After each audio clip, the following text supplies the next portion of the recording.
I bought the Chevelle for two reasons: freedom and fury. After 2 decades driving bland commuter sedans that made no noise and even less of a statement because that's what the Homeowners Association preferred, I needed something real. So I rebuilt a 1970 SS 454 in my garage with my own 2 hands. Tuned the engine until it could shake a picture frame off the wall. It wasn't a car. It was a purge. A middle finger on 4 wheels. The first time I rolled it down Sycamore Ridge Drive, the sun was out, sky was cobalt blue, and the big block V8 was snarling like it had unfinished business with the asphalt. It was freedom in overdrive until I saw him. Paul.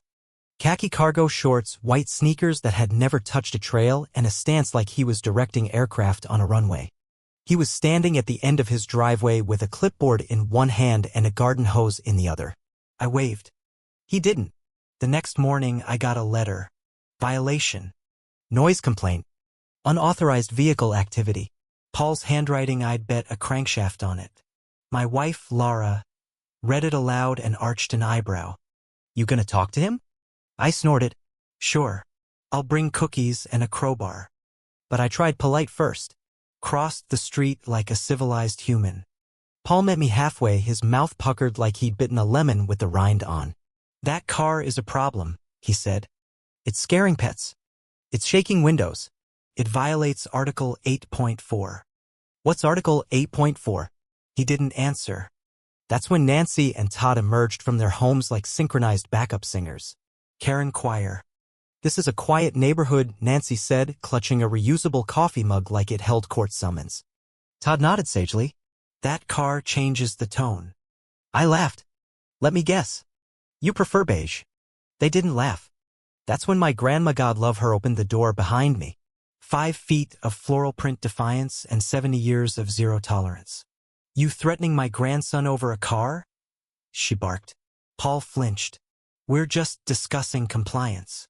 You want to discuss something? Try breaking into his garage. I'll show you what non-compliance feels like. They backed off. For a while. 2 days later, another letter came. Fancier. Glossy header. Legalese-laden paragraphs. Mandatory inspection scheduled. Mandatory, huh? I called the number listed. Voicemail. I left a message. Try stepping into my garage without a warrant and see what happens. Then came the knock. 2 guys. Matching navy polos, cargo pants, clip-on badges that looked like they came from the bottom of a cereal box. We're here to inspect the vehicle, said the taller one. Cool, I said. And you are? HOA enforcement. You carry tasers or just clipboards and bad attitudes? They didn't blink. Behind me, Lara appeared with her phone. Grandma stepped in with a steaming mug that read, World's Most Dangerous Grandma. You boys got a warrant? She asked. This is a courtesy visit, the tall one said. You're about 10 seconds from a courtesy beatdown, she replied.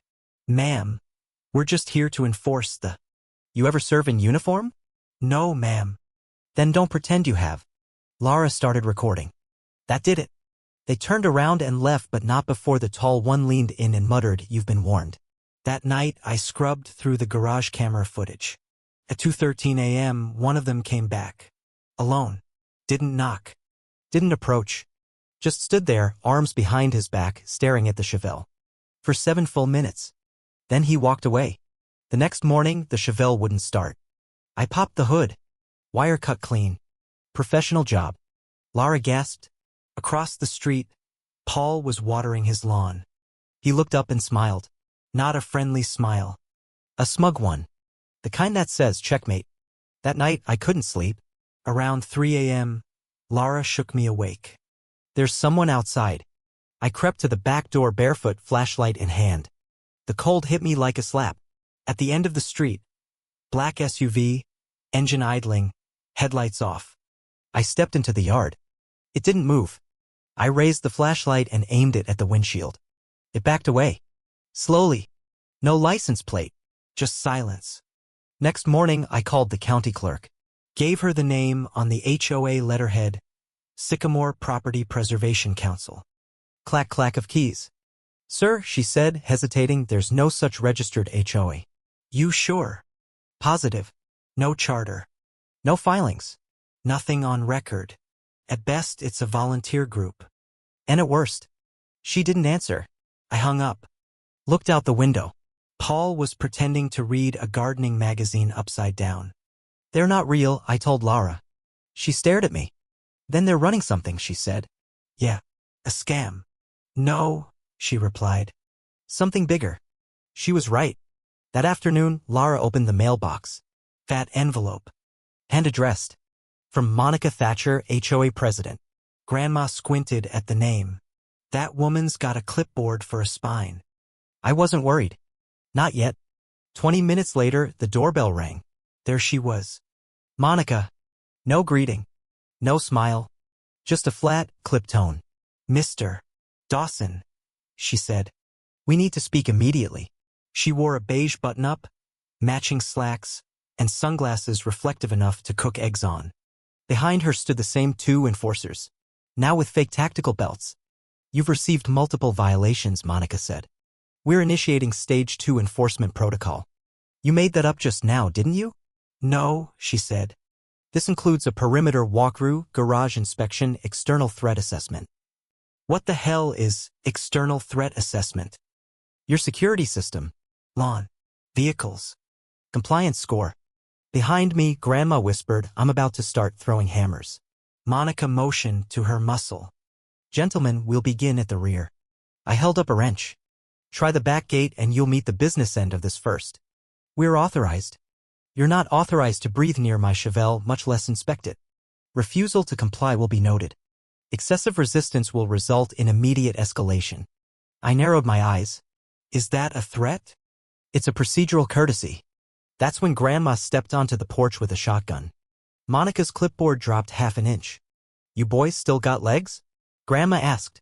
Use them. Monica cleared her throat. We'll return when you've reconsidered. Later that night, Lara handed me a flash drive. You need to see this.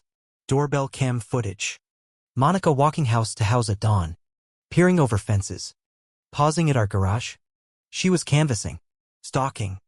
I dug deeper. Pulled her name from the county records. Then from the sheriff's database. Monica Lee Thatcher. Former cop. Fired. Reason? Excessive force. Evidence tampering. Unauthorized detainment. She wasn't running an HOA. She was building a regime. I printed it all. Stuffed it into a file folder labeled The Dictatorship of Monicaville. The next morning, a new notice on the door. Thicker paper. Gold seal. Final notice of noncompliance and forcible correction. Violations included vehicular intimidation and public hostility. And my favorite, aggressive landscaping. At the bottom, failure to comply will result in field correction by HOA Enforcement Team Alpha. That night, someone tagged NON compliant on my trash bins. Someone else left caution tape across our driveway. In the morning, my license plate was gone.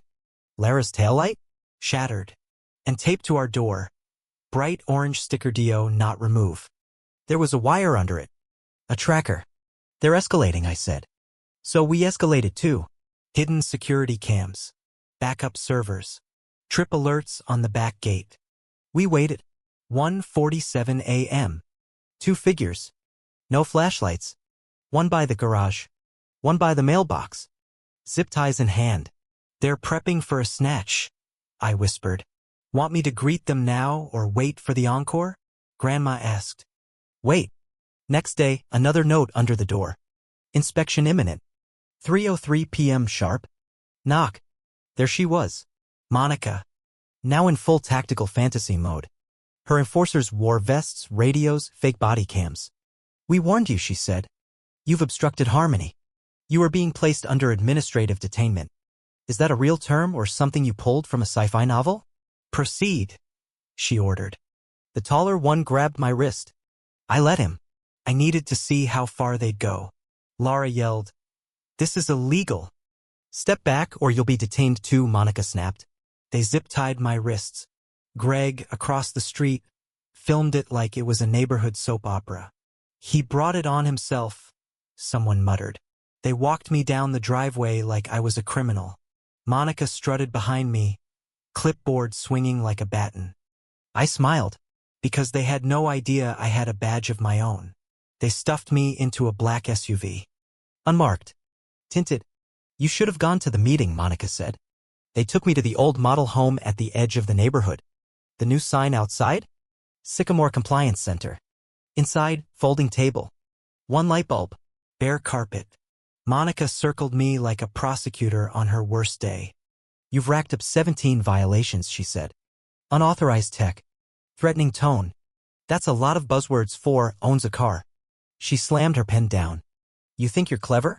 I slid something across the table. Her words froze. A badge. She blinked. Examined it. Then the letter. County issued. Temporary deputy sheriff appointment. Effective last month. You zip-tied a sworn officer, I said. On private property. Under a fake HOA.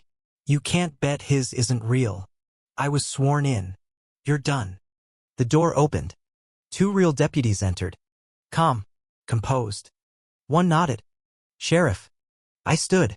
Detain them. Monica stepped back. Wait. It's a misunderstanding. The deputy walked past me. Monica shouted, Ask Greg. Greg lowered his phone and disappeared behind his door. You weaponized a neighborhood. I told her. You didn't build order. You built fear. She tried to bolt. Grandma blocked the door with a taser in hand. Please run, she said. I've got time. Monica froze. Handcuffs clicked. The clipboard dropped. I picked it up. Sticker on the back. Property of Office Depot. Figures. As they were hauled out, Monica screamed, This isn't over. I didn't answer. But later, in the garage, I opened the sealed envelope hidden in her clipboard. A map. Our house circled in red. A note in all caps. We're not done. And what she did next. That's when it turned criminal.